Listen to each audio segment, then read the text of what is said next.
Kenalin aku Dery. Ini teman aku Marsha dan ini teman aku Rofi. Jadi kenalin kita semua dari Institut Pertanian Bogor.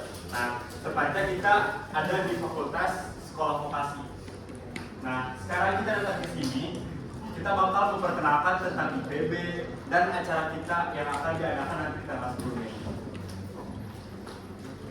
Nah, sebelumnya aku pengen nanya dulu, teman-teman ada yang tahu IPB? Tahu kan? Tahu. Gak mungkin ya orang Bogor nggak tahu tentang IPB. Nah, jadi IPB itu kan Institut Pertanian Bogor. Tapi paradigma orang-orang atau sudut pandangan orang-orang tentang IPB ini hanya cukup di tentang pertanian. Padahal IPB tidak sepertanian itu. Sekarang IPB sudah melakukan rebranding atau brandingan kembali menjadi IPB University.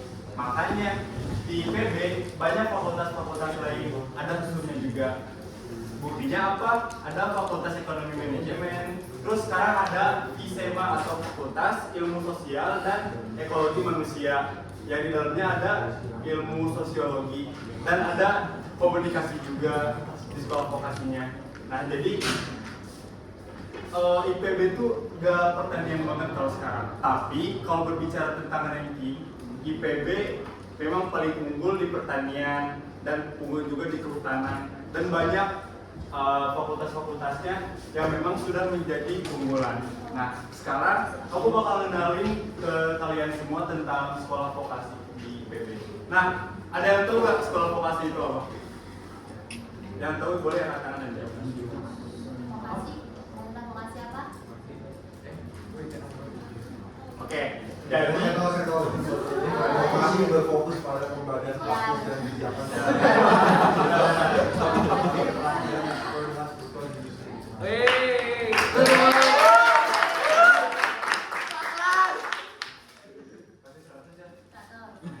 Jadi vokasi lebih simpelnya kayak gini. Kan kalau di SMA ada SMK. Nah, kalau di tingkat kampus, vokasi itu SMK-nya. Nah, fokusnya memang lebih banyak praktek. Kita melakukan 40% kuliah pembelajaran di kelas dan sisanya 60% itu untuk turun ke lapangan dan mengobservasi pembelajaran secara langsung. Jadi lebih banyak praktikum daripada ke pembelajaran teori di kelasnya. Nah, kalau kalian memang pengen lebih seru gitu, lebih suka untuk pembelajaran di luar kelas dan banyak turun lapangnya, ya kalian bisa masuk ke vokasi. Dan vokasi juga kan kalau di S1 orientasinya itu lebih ke penelitian, lebih ke pokoknya hal-hal yang berbau akademik. Nah, kalau vokasi tidak mengesampingkan akademik, penelitian dan lain-lain, tapi tetap mengarahkan lulusannya itu untuk cepat beradaptasi dengan dunia industri. Ya, jadi orang-orang vokasi itu lebih cepat dapat kerjanya daripada orang-orang sarjana. Itu fakta yang memang saat ini belum terlalu banyak diucapkan dan digaungkan sama orang-orang. Nah, di IPB ada banyak jurusannya. Jadi kan kalau fakultas semua yang di S1 itu pasti ada di vokasinya. Contoh komunikasi pengembangan masyarakat dan di sarjana itu ada jurusan komunikasinya juga di vokasi. Jurusan kita yaitu komunikasi digital dan media. Ada juga paramedik veteriner, itu tuh kayak jadi perawat hewan, terus ada pertanian juga ada, manajemen juga ada, masih banyak lainnya. Nanti kalian bisa coba aja di webnya kalau mau tahu lebih lanjut. Nah, sekarang aku mau kenalin tentang KMN.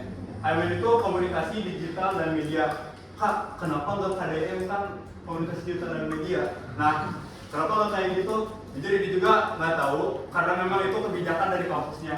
Dan kami sudah biasa menyebutnya komunikasi digital dan media. Jadi jurusan kita itu komunikasi yang memang fokusnya itu di bidang digital. Jadi setiap pembelajaran yang ada di dalam perkuliahan kita itu memang difokuskan untuk produksi media digital. Bukan cuma produksi konten, kita juga belajar bagaimana kita menganalisis media sosial, bagaimana caranya agar media satu konten itu bisa naik gitu. Nah, kita belajar kayak gitu juga, jadi ada big data, pengambilan video, dan masih banyak hal lainnya yang memang dipelajari di komunikasi digital dan media. Nah, teman-teman ada yang tertarik masuk komunikasi gak? Ilmu komunikasi gitu? IPA. Oh, anak IPA. Oh, anak IPA. Ya. Tapi anak IPA juga bisa kok masuk komunikasi. Ya, jadi karena IPB-nya fleksibel banget, jadi kalian IPB bisa masuk ke sini gitu. Ya.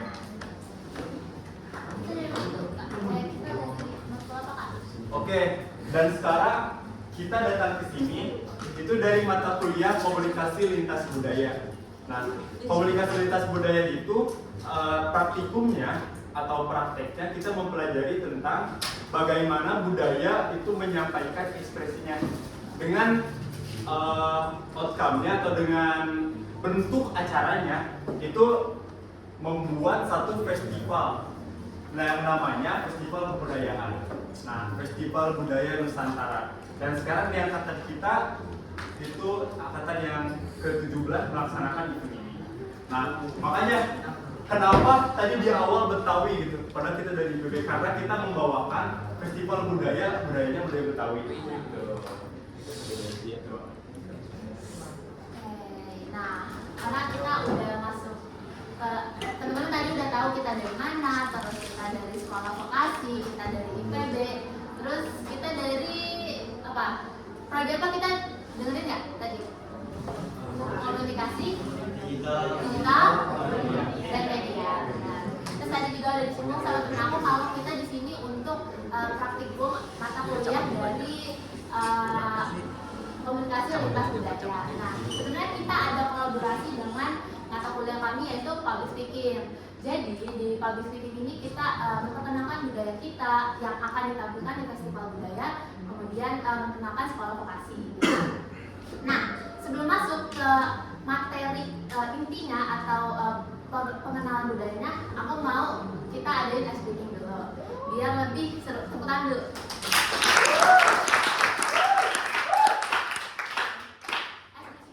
Ice breakingnya apa sih kak? Boleh kak di next? Nah, kita karena Betawi itu kan khas banget sama pantun. Teman-teman ada yang bisa pantun nggak di sini? Siap. Maurin. Ya boleh, siapa aja boleh. Kita di sini sama-sama untuk pilih tenda sambung pantun teman-teman. Ada hadiahnya nggak sih kak? Ada hadiahnya, ada banget. Nanti kalau bisa yang mau atau inisiatif untuk bisa sambung pantun, kita kasih hadiah buat teman-teman khusus buat SMA Kesatuan. Asik.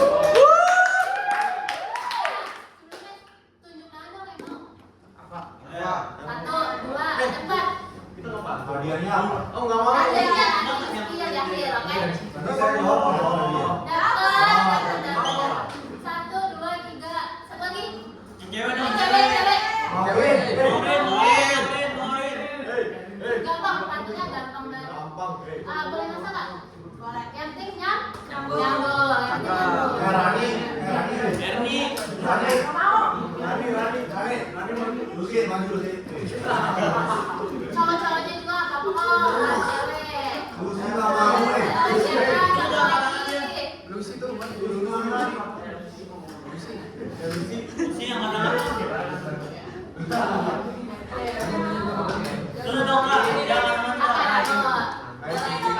Ya, biar dulu, kamu dulu deh.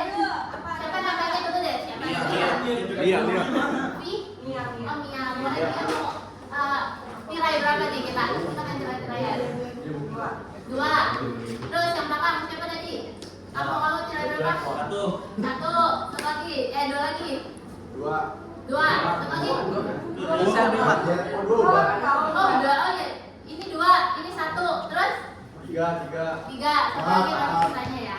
Oke, kasih kak. Apa aja kasih?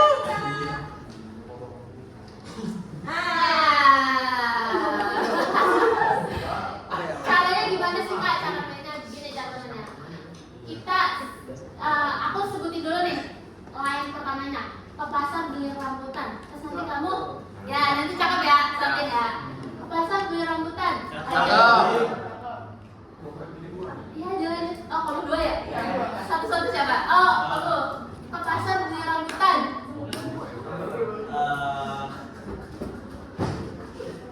Satu. Di sana tinggi semut. Terus cakep. Lanjut lagi.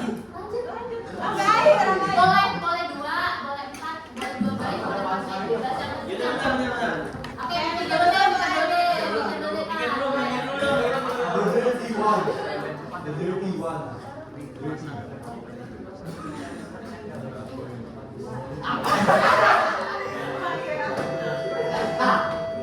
Selamat pagi, hadirin yang berdiri dalam siap sempurna untuk menyanyikan lagu kebangsaan Indonesia Raya. Sebagai misi dan teman-teman.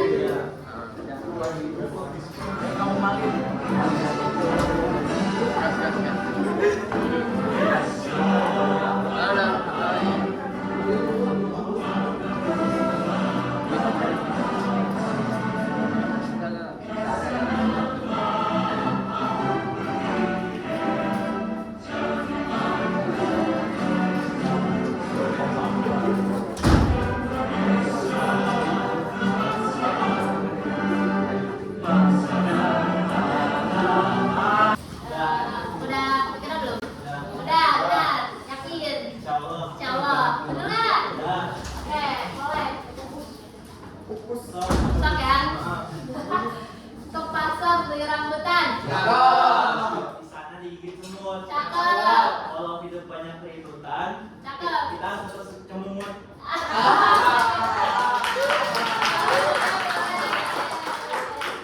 Langsung dikasih Kak hadiahnya.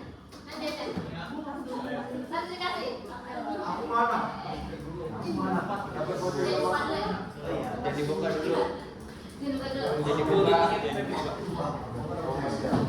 Udah ini deh. Dia Mia namanya.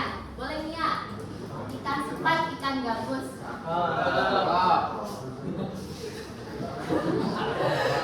Boleh. Nah, kepikiran. Boleh deh ketiga dulu. Karena yang belum kepikiran. Siapa namanya? Alfi, boleh Alfi. Pulang nangis, dua ke dandang.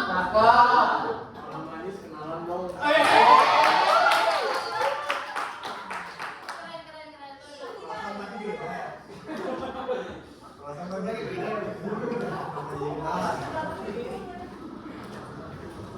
Siapa lagi? Boleh empat dulu deh. Niat ladies nanti akhir. Ya boleh. Kamu siapa aja? Siap boleh. Pergi ke pasar beli belimbing. Disuruh bapak beli paku. Cakep. Kamu jangan maling. Cakep. Maling hati gue.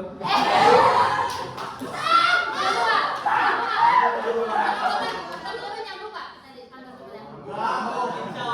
Insya Allah. Boleh dikasih hadiah? Boleh. Makasih ya.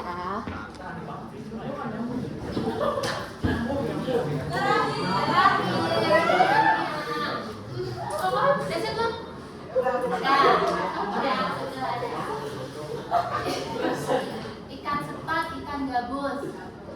Ulang.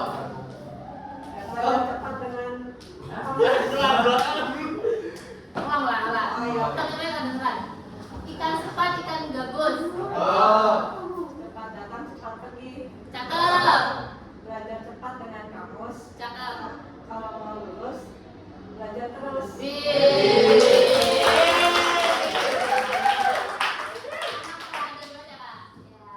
Nah, kita ini voucher ya. Teman-teman boleh buka deh vouchernya apa.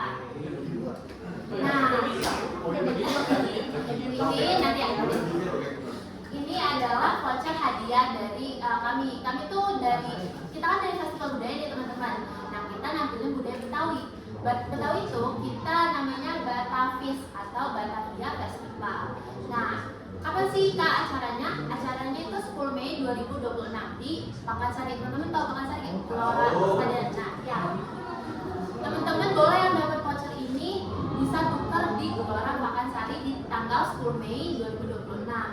Mampir ke booth Betawi di lapangan Panahan Arci ya Kak? Di Gelora Pakansari gitu. Isi hadiahnya apa sih Kak? Nanti teman-teman bakal dapat merchandise dari Batavis, terus dapat juga merchandise dari IPB dan makanan khas Betawi. Jadi teman-teman boleh datang dan tukarkan vouchernya. Terus teman-teman yang lain yang nggak dapat voucher boleh juga datang karena nanti di sana kita akan membagiin makanan gratis. Makanan apa sih Kak? Nanti akan dijelasin di materi selanjutnya. Gitu. Masih Kak. Oke, nah, oke, karena kita udah SPV tadi, kita udah pantun. Nah, kita akan masuk ke materi intinya teman-teman.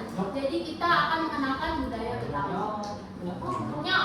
Mengenal salah satu budaya yang ada di Festival Budaya Nusantara. Jadi di Festival Budaya Nusantara ini ada 22 budaya teman-teman, dan kami budaya Betawi. Budaya Betawi itu apa sih? Jadi budaya Betawi itu alkulturasi teman-teman. Siapa yang tahu istilah alkulturasi? Lupa ya? Campuran dari Campuran, ya. Alkulturasi itu percampuran budaya. Nah, Betawi itu campuran dari banyak budaya. Budaya apa aja sih Kak? Ada Melayu, ada Tionghoa, ada Arab, ada Eropa, dan masih banyak budaya lainnya. Jadi kenapa sih kalian kalau ada yang suka, tapi kalian tahu budaya Betawi kan? Tahu apa aja sih ciri khasnya? Ada Betawi, terus apa lagi? Hah?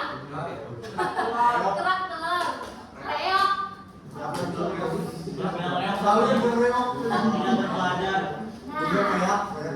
kalian tahu ondel-ondel kan Mas? Ondel-ondel itu ada apanya sih di sini?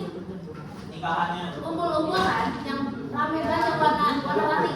Nah, kenapa itu warna-warni? Karena budaya Betawi itu akulturasi teman-teman. Jadi dari semua budaya yang diakulturasi diambil warnanya. Makanya budaya Betawi itu meriah, terus warnanya banyak, sangat colorful. Kayak PPT kita juga sangat colorful. Nah, ini yang membuat budaya Betawi itu punya ciri khas. Boleh dibaca. Nah, selanjutnya ada rumah adat. Ada yang kenal lihat rumah adat Betawi? Gimana? Di mana? Di sana kita sudah rumah bayar. Iya, di PPT ya? Ya. Jadi sebenarnya udah jarang ya ditemuin kecuali di perkampungan aslinya. Kita pernah mengunjungi perkampungan asli budaya itu di Setu Babakan di Jakarta Selatan, Yogyakarta teman-teman. Nah, ada namanya rumah adat kebaya namanya. Nah, rumah adat ini masih banyak juga di Jakarta, tapi Jakartanya tuh yang Jakarta yang emang bener-bener tempat lahirnya dari budaya Betawi itu sendiri. Nah, kenapa disebut rumah kebaya? Karena AKP ini kayak kebaya gitu. Kalau teman-teman tahu kain Betawi, dia tuh ada seperti motif kayak gini nih, yang ujungnya runcing. Nah, itu terinspirasi dari atapnya dari rumah kebaya kayak gitu. Nah, ada bagian-bagian dari rumah adat Betawi teman-teman. Yang pertama itu ada terasnya. Terasnya itu namanya emperan. Ini tuh untuk menerima tamu. Jadi Betawi itu orangnya ramah, orangnya terbuka akan masyarakat umum. Jadi mereka membuat teras yang biasanya luas dan pagarnya itu terbuka. Jadi buat teman-teman yang mau masuk atau singgah di rumah Betawi akan terbuka untuk masyarakat umum. Terus masuk ke ruang tengah ini biasanya tempat kumpul-kumpul buat keluarga terdekatnya, kerabat terdekatnya. Nah, sedangkan kalau di belakang ini areanya private atau biasanya jarang dimasuki oleh tamu atau masyarakat yang berkunjung atau tamu yang akan datang. Nah, bahannya juga biasanya mereka full menggunakan kayu dan ventilasinya terbuka. Kenapa sih ventilasi terbuka? Biar adem, karena dia kayu kan. Terus masyarakatnya juga terbuka, jadi itu juga menggambarkan atau simbolis dari budaya Betawi. Nah, boleh nih, makanan khas yang akan nanti teman-teman dapatkan di booth Betawi di Pakansari tanggal 10 Mei. Boleh ditemenin nggak? Jadi tadi siapa yang bilang kerak-kerak? Saya. Benar, salah satu makanan khas Betawi itu ada kerak-kerak. Tapi selain kerak-kerak roti buaya dan bikin foto, kalian tahu nggak makanan khas apa lagi dari budaya Betawi? Ada yang tahu nggak? Roti buaya, soto Ya, Betawi. selain ini. Selainnya ada di PPT ini, kalian tahu nggak? Soto Betawi. Soto Betawi. Terus apa lagi? Sate Betawi. Kita tahu tahu. Nasi Betawi. Ayam sih Betawi. Ayam Betawi. Jadi ini adalah makanan khas yang akan kami sajikan di Festival Budaya nanti.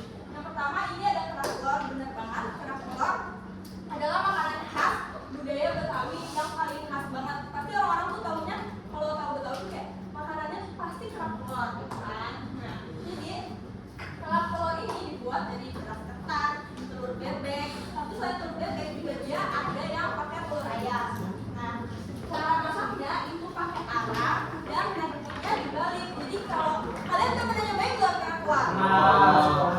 Ada yang pernah? Yang pernah pasti kalian ngerasain kayak ada rasa smoky gitu kan? Gimana tuh coba yang pernah deskripsiin rasanya gimana? Berempah. Berempah, terus apa lagi? Gosok, nggak gosok. Ada rasa telurnya. Ini ya, boleh. Minyaknya.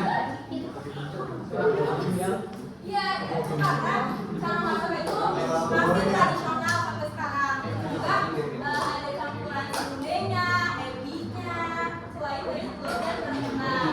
Nah, yang kedua ini ada makanan roti buaya.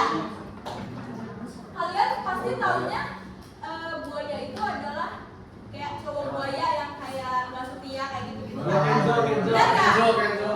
Benar nggak? Kenzo. Kayak playboy gitu. Kenzo Tapi sebenarnya buaya itu adalah hewan yang sangat setia, teman-teman. Jadi buaya ini cuma hidup dengan satu pasangan seumur hidup. Makanya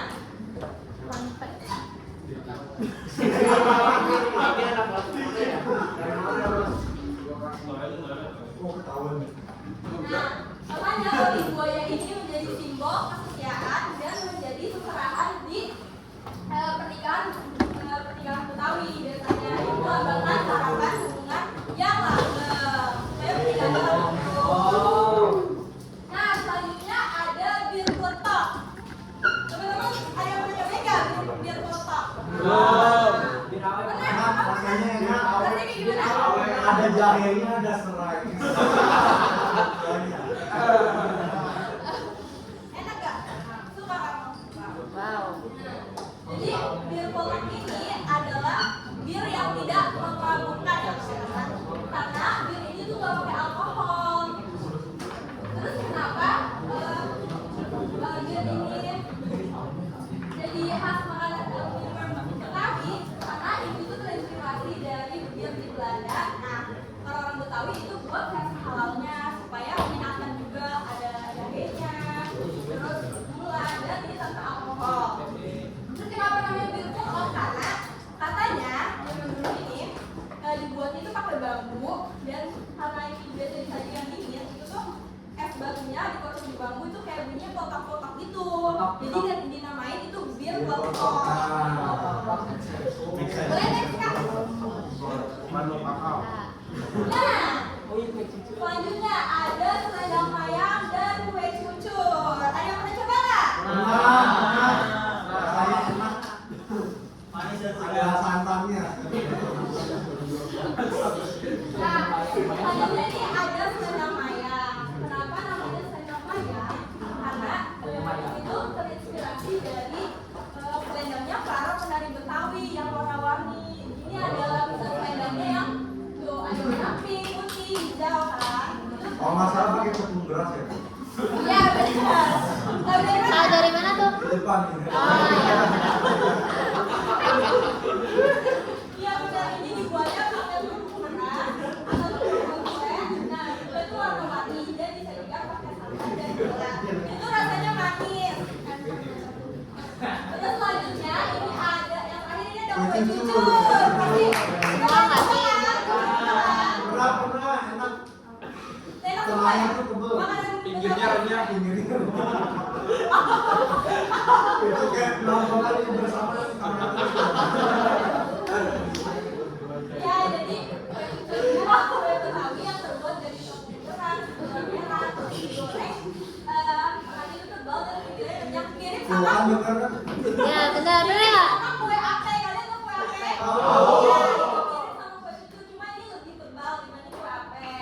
Nah, kue cucur ini melambangkan kebersamaan dan kehangatan dari budaya Betawi. Ah, bener kan? Nah, makanan lainnya itu ada soto Betawi, gabus pucung, nasi uduk, nasi Betawi, dan semur jengkol.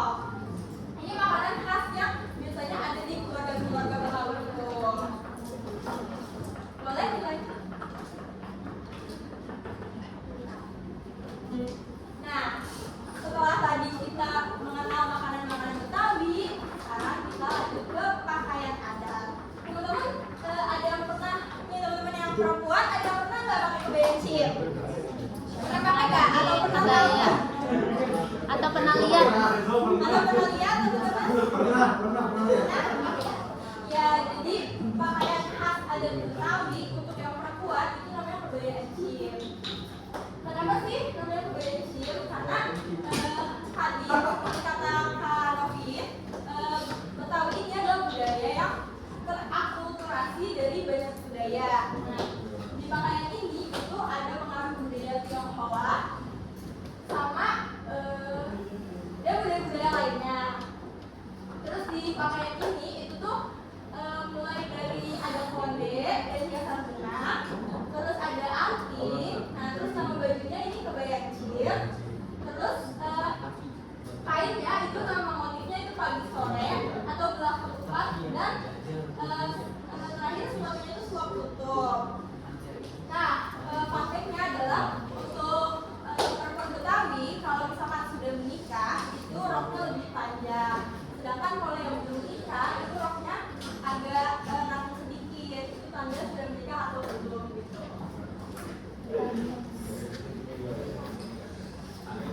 Nah, tadi kan udah cewek nih. Teman-teman yang cowok dari tadi penasaran gitu. Apa sih baju adat yang dikenakan cewek yang cowok-cowok Betawi? Sadaria. Apa? Sadaria. Sadaria.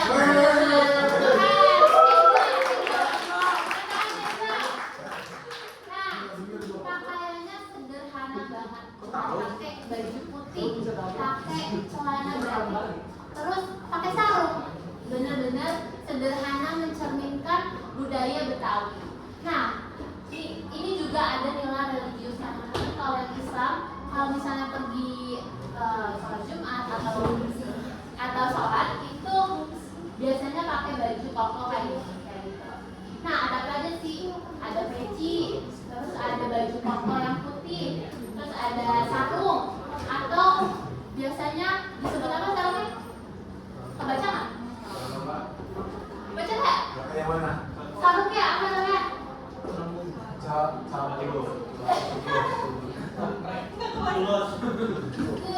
Apa? Cuking namanya. Tadi gue bilang cooking tapi nggak ngomong. Nah, kalau celana batiknya namanya celana batik komprang. Sendalnya sendal berapa? Bukan celana gajah ya, celana batik. Celana gajah nanti telok kayak kita. Nah, ini tuh dipengaruhi oleh ajaran Islam. Nah, serta sering digunakan dalam kegiatan sehari-hari. Sekarang udah jarang dipakai ya, tapi biasanya kalau encang-encing atau babe-babe Betawi itu biasanya mereka masih pakai pakaian-pakaian kayak gini dalam kehidupan mereka sehari-hari. Nah, karena materi kita sudah selesai teman-teman untuk memperkenalkan budaya Betawi. Jam pelajaran kelima telah berakhir. Selamat beristirahat. Pastikan asupan ulang Nah, budaya Betawi itu akan ada di Festival Budaya Nusantara ke-17. Boleh kita lanjut next? Ini logo kita tadi teman-teman. Di mana sih Kak waktunya? Ada di Gelora Pakansari tanggal 10 Mei. Oh, kita bisa tahu. Ya, Maret. Mei. Mei. Next Kak. Nah, teman-teman, kalau mau melihat kita nampilin apa aja sih nanti di Gelora Pakansari, kita akan nampilin penampilan apa Kak? Tarian Betawi, tarian kolosal. Kita ada parade maskot yang akan menampilkan baju-baju adat yang akan dikenakan. Terus juga kita ada stand itu dibuat menarik banget teman-teman.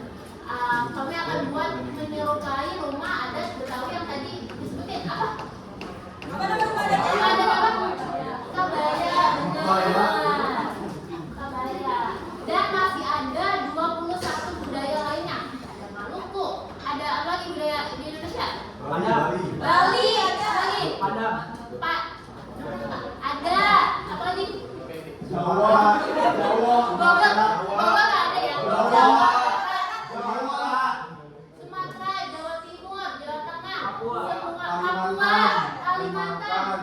Papua ada semua teman-teman. Apa? Kalau teman-teman mau melihat 22 budaya dalam satu hari, kalian bisa datang ke Festival Budaya Nusantara tanggal 17 di Gelora Pakansari.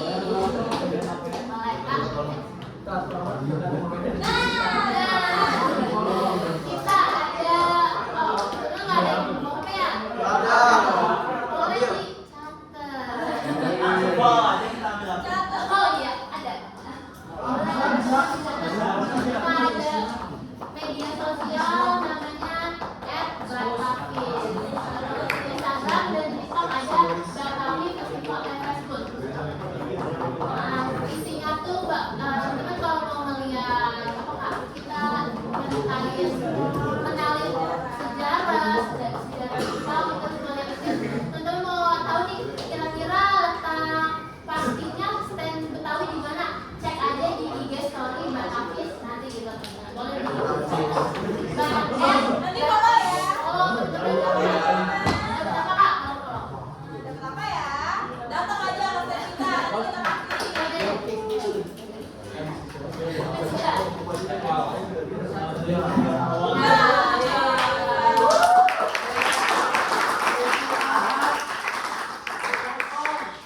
Teman-teman, boleh kita dokumentasi dulu sebentar ya? Apa mau boleh buat konten boleh nggak? Boleh. Boleh ya kita buat konten. Foto dulu ya, foto baru kita.